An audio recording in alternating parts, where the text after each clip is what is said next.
warahmatullahi wabarakatuh.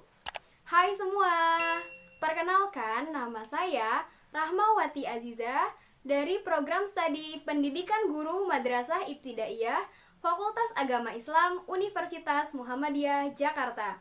Tujuan saya membuat video ini untuk memenuhi tugas akhir semester mata kuliah pembelajaran IPA untuk MI ataupun SD dengan dosen pengampu Ibu Leili Farokhah MPD.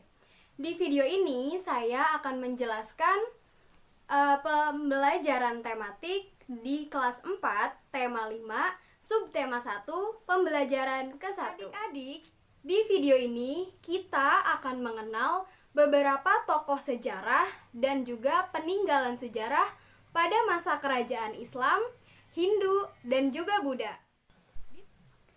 Kerajaan yang pertama kita mulai dari kerajaan Islam. Tokoh yang pertama yaitu Sultan Iskandar Muda. Sultan Iskandar Muda berasal dari kerajaan Aceh. Kesultanan Aceh terletak di utara Pulau Sumatera dengan ibu kota Banda Aceh Darussalam. Sultan Iskandar Muda adalah sultan yang paling besar dalam masa Kesultanan Aceh. Masa kekuasaan Sultan Iskandar Muda dari tahun 1607 sampai dengan 1636. Pada saat itu, Aceh mencapai masa kejayaannya yang sangat luar biasa. Selanjutnya, kakak akan menyebutkan beberapa peninggalan sejarah pada masa Kerajaan Aceh. Yang pertama, yaitu Masjid Raya Baitur Rahman, itu sangat terkenal sekali ya di Aceh. Selanjutnya ada Taman Sari Gunungan. Yang ketiga ada Masjid Tua Indraputri. Yang keempat ada Benteng Indraputra. Yang kelima ada Meriam Kesultanan Aceh. Dan yang keenam ada Uang Emas Kerajaan Aceh. Tokoh yang kedua yaitu Sultan Hasanuddin. Sultan Hasanuddin berasal dari kerajaan Islam, yaitu Kerajaan Goa Talo, Makassar, Sulawesi Selatan. Kerajaan Goa Talo menjadi kerajaan pertama di Pulau Sulawesi yang menerima Islam. Sultan Hasanuddin adalah Raja Goa yang ke-16 dan pahlawan nasional Indonesia. Karena keberaniannya, Sultan Hasanuddin menerima julukan dari Belanda sebagai ayam jantan dari timur. Karena Sultan Hasanuddin terkenal dengan sangat berani oleh Belanda, maka dari itu beliau diberi julukan sebagai ayam jantan dari timur. Sultan Hasanuddin memerintah kerajaan Goa mulai tanggal 1653 sampai dengan 1669.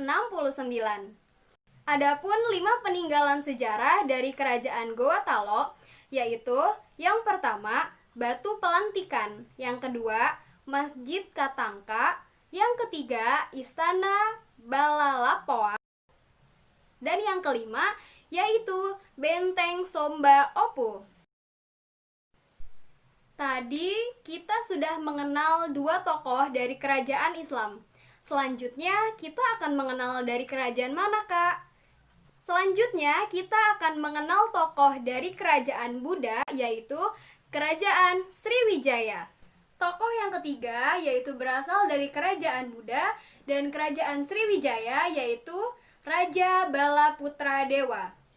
Raja Balaputra Dewa berasal dari kerajaan Sriwijaya, Palembang, Sumatera Selatan. Kerajaan Sriwijaya merupakan kerajaan Buddha yang paling kuat di Pulau Sumatera. Adapun peninggalan sejarah dari Raja Balaputra Dewa yaitu berbentuk sebagai prasasti yang diberi nama Prasasti Nalanda. Prasasti Nalanda ditemukan di Benggala, India pada tahun 860 Masehi. Selanjutnya, di tokoh yang keempat berasal dari kerajaan Hindu, yaitu Raja Purnawarman yang berasal dari kerajaan Tarumanegara. Kerajaan Tarumanegara berdiri pada abad keempat sampai abad ke-7 Masehi. Kerajaan Tarumanegara dibangun oleh Raja Diraja Guru Jaya Singawarman pada tahun 358 Masehi. Raja Purnawarman adalah raja ketiga di Kerajaan Tarumanegara yang memerintah pada tahun 395 sampai dengan 434 Masehi. Nah, adapun salah satu peninggalan dari Raja Purnawarman di Kerajaan Tarumanegara yaitu berbentuk prasasti yang diberi nama Prasasti Ciareuten. Prasasti Ciareuten ditemukan pada tahun 1863 di daerah Ciampea. Setelah kita mengenal dari kerajaan Islam, dari kerajaan Buddha, dan juga dari kerajaan Hindu, sekarang kita akan mengenal dari kerajaan Hindu-Buddha. Yaps, di kerajaan Hindu-Buddha ini kita akan mengenal dua tokoh, yaitu Mahapatih Gajah Mada dan juga Raja Hayam-wuruk. Mahapatih Gajah Mada dan Raja Hayam-wuruk berasal dari kerajaan Majapahit. Kerajaan Majapahit yang terletak di Pulau Jawa, tepatnya di Jawa Timur. Kerajaan Majapahit berdiri pada tahun 1293 sampai dengan 1500 Masehi. Masa kejayaan Kerajaan Majapahit berada pada masa pemerintahan Raja Hayam-wuruk. Raja Hayam-wuruk adalah sosok yang pekerja keras dan gigih. Bersama Gajah Mada, Raja Hayam-wuruk berhasil menaklukkan hampir seluruh wilayah Nusantara dan akhirnya bisa menjadikan kerajaan Majapahit menjadi kerajaan terbesar pada saat itu. Setelah kita mengenal tokoh dari kerajaan Majapahit, sekarang kita akan mengenal peninggalan sejarah dari kerajaan Majapahit yang banyaknya berupa candi.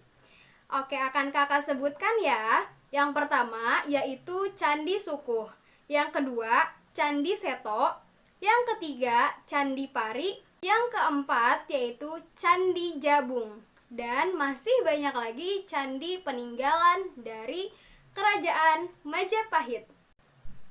Gimana adik-adik? Sekarang sudah tahu kan beberapa tokoh dari kerajaan Islam, kerajaan Buddha, kerajaan Hindu, ataupun kerajaan Hindu-Buddha.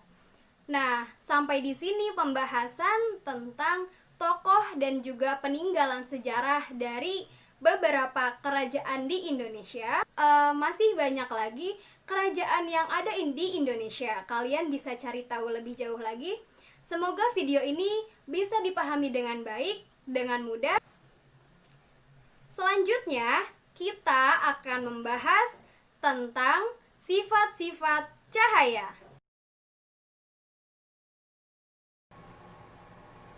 Hai teman-teman, pernahkah kalian melihat sinar lampu dari senter yang merambat lurus?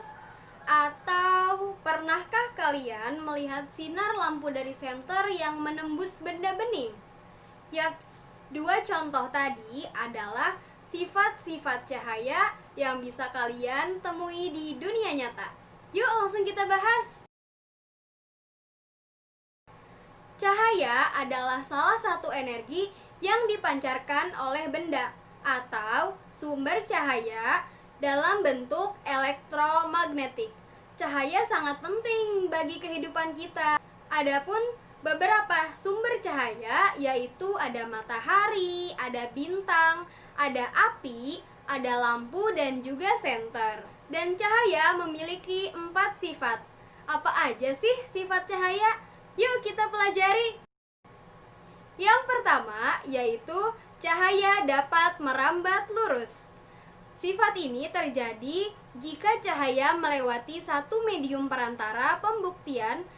Contoh dari cahaya dapat merambat lurus yaitu sinar pada lampu senter yang merambat lurus. Di sini saya berikan contoh 3 buah kardus yang telah dibolongi tengahnya, lalu saya berikan senter ya, dan bisa kita lihat bahwa sinar senter itu selalu merambat lurus, walaupun kardus di tengah saya pindahkan, tetap lampu dari senter tersebut tetap merambat lurus. Yang kedua yaitu cahaya dapat dipantulkan. Pemantulan cahaya jika terjadi berkas cahaya sejajar mengenai benda dengan permukaan rata dan mengkilap. Contohnya pada dua cermin yang diberi sinar lampu. Di sini saya menambahkan pipa paralon supaya bisa menjadi media pembelajaran. Di atasnya saya berikan dua cermin, lalu saya berikan lampu dari satu sisi dan akan menimbulkan pemantulan pada sisi yang lainnya.